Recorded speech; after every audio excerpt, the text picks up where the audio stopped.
All right, Justin. How you doing? I'm okay. I'm okay. Are you laughing enough? Am I laughing enough? I try to. Yeah. You're laughing Should. enough throughout the day and the weeks and the summer. Yeah, I'm not a very serious person. So, I'm asking this because Justin, J-Dub right here, sent me a great suggestion of a podcast YouTube mm, video about JLcollins being interviewed. Hasan, I'm sorry, folks. This is a real live, authentic. We probably won't edit much stuff. that's right. Hasan Minhaj. And Hasan I Minhaj. and so Hasan Minhaj, probably saying that wrong, but he did a video about pronouncing names I just watched this morning. I laughed so much. So laughter is very important in our lives. That's why I started with that. We need to laugh. How are you laughing enough, people? I don't think I am at times. Oh, I think I can go weeks without laughing. what? Okay, I'm exaggerating a little bit. Okay, good. I just laughed right there by saying that. Sorry. Laughed at my own joke. That's always pathetic. Yeah. No, but laughter is really important. And when you can learn about personal finance and have some laughter with it too, Yeah. life is really good. And that's hard to pull off. But Hasan Minhaj interviewed JLcollins because JLcollins did a 10-year revision of his book. His book, A Simple Path to Wealth, came Yep. out 10 years ago, over 1 million copies sold. And he updated it this year, 10 years later. Yeah. And the interview was fascinating, really good. I laughed. I told Justin this earlier, 8 times watching that. And then I listened to it as a podcast, but Yeah. the video is actually better because Hasan's reactions, his body language is priceless. He's just a funny guy. Yeah, and Hasan, he's a comedian. Yeah. So he knows how to work the crowd, and he knows, how to read the body language and how to present himself. So he's got those skills. But he asked really good questions, like relevant questions, and being goofy at times, of course, too, Yeah. because he's a comedian. So I would have you check out Hasan Minhaj's interview with JLcollins. Yeah. Of course, the book, I always recommend reading a whole book because it gives you time to pause and think about the ideas in it. But I was thinking about this earlier, Justin. Mm-hmm. We're going to be introducing a lot of personal finance books this fall. And I think a lot of our audience doesn't want to read a lot of personal finance books, which is totally understandable. I don't understand. Why would you not want to read them? You don't want to read all of them? They're good. Yeah, they're all good. Apparently we're different. Yeah. But what I'm going to suggest when we recommend books, which we'll be doing this fall big time, if you don't want to read it, look up the podcast these people have been on. And if you listen to an hour podcast or a half-hour podcast with them on it, they're going to hit the essentials. Yep. They're going to hit the main points. Absolutely. So it's a way to kind of get the Cliff Notes version, I guess. Yeah, I think that's a good point. You'll get the what do they call that? The 30,000 foot view, right? The elevator pitch. Yeah, the elevator pitch. Like this is the most important stuff. Right. Here's a little bit of a little teaser, a little taste of what their book is about. Exactly. And then if it's like, yeah, this might hit what I need it to, then you can go to the library, you can get the audio book, whatever it is that you're interested in. Exactly. I'm going to glance over at my computer now. Again, this is live and JLcollins on his website. You could look it up later if you want. He has interviews, and it shows everyone that has interviewed him over his years of doing personal finance. And this recent one also is by Paula Pant. Mm-hmm. She interviewed him twice, so it's 2 hours long. Wow. Afford Anything. So I listened to part of one and they go into some pretty good stuff, like a little higher level, if you will. She kind of deviates from the book a little bit, and he's willing to do that. So it's a little more higher level stuff than when he talks about in this book. But Paula Pant, Afford Anything, 2 hours.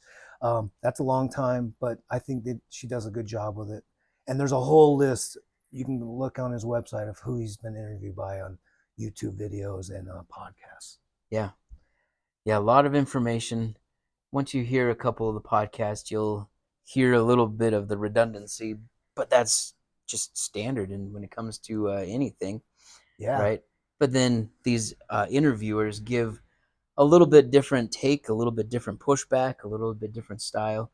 So that's what Hasan Minhaj, he was very different from what I've heard from JL on other podcasts as well. So it was like, wow, okay, different. I think that's a great point. Yeah. If you listen, not that we're asking you to, because this wouldn't be what a lot of people want to do. But if you listen to him interviewed 5 times, like Justin's saying, Yeah. the same things are going to come up 5 times, but there'll be little anecdotes here and there, depending on the questions the interviewer is asking. That's why Hasan did such a good job. He's not afraid to think outside the box and ask some kind of random, relevant questions. Yeah. So for sure. Yeah. You know what I really liked about that Hasan Minhaj interview was he kind of took on the persona of an antagonistic. Yeah, he did. You know, I'm like, holy crap, he's coming at JL hard. Yeah, he's like, and I've never heard that before, right? But he took on that persona and just really pushed. And JL was a good sport. And, yeah, and accepted those questions as they were. And Man, you're tough. JLcollins, ladies and gentlemen. Holy. As they say in the interview, they're friends. So Yeah. JL knew what he was getting into. He knew he'd be doing some of this gamemanship. But it was funny. A few times, though, JL would say, wait a minute. Like, he'd cut a Hasan off and, like, let me finish my thought. yeah.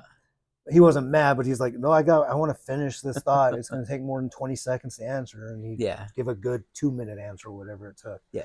But they enjoy each other's. They're friends. They talk about it. They've become friends over the years. Yeah. And it's fantastic.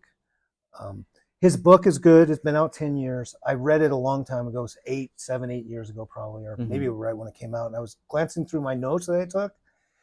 And I highly recommend, I'm not going to talk about too much about what's in the book, but the whole idea of his book was he was writing letters to his daughter about personal finance. He wanted her to make good decisions. He realized earlier that when he was just talking to her about personal finance, she would tune him out. Like, I don't want to hear about money, personal finance. Kids do that with parents, I hear. That's the rumor. So he's like, you know what? I'm just going to write some letters. And he wrote enough letters that he was like, actually, this is a book. And that's how it came about. Yep. And again, over 1 million copies sold. So obviously, it's resonating with a lot of people. But one thing, I glanced through the notes again. There's about 2 pages of notes I took from his book. I love his withdrawal rate suggestion. You can withdraw safely 3 to 7%. A lot of you have heard of the 4% rule, but he said it's a bigger window, 3 to 7%, if you're willing to make changes in being dynamic with amount. So he gives us his opinion, and I agree with that opinion. It can be anywhere from 3 to 7%, depending on your personality, your what you want to do, what you want to accomplish. So that's just one of his thoughts that really resonated with me, because that's where I'm at now that I'm retired. We're now thinking about how much can we withdraw from our retirement account so it lasts our whole life, and we're not leaving millions on the table for, even though we love our kids and charities, we want to spend a lot of that money. So yeah, you want to take some trips and go places, do things. Exactly. So I like that part of the book amongst other things. So check out the book, listen to these podcasts. And again, we're going to be bringing up other books in the fall. If you're not into reading a 200-page book, then check out one of the YouTubes where they're interviewed. Perfect. So hope all is well, everybody. Hopefully you're enjoying your day. Absolutely. Cheers. See ya.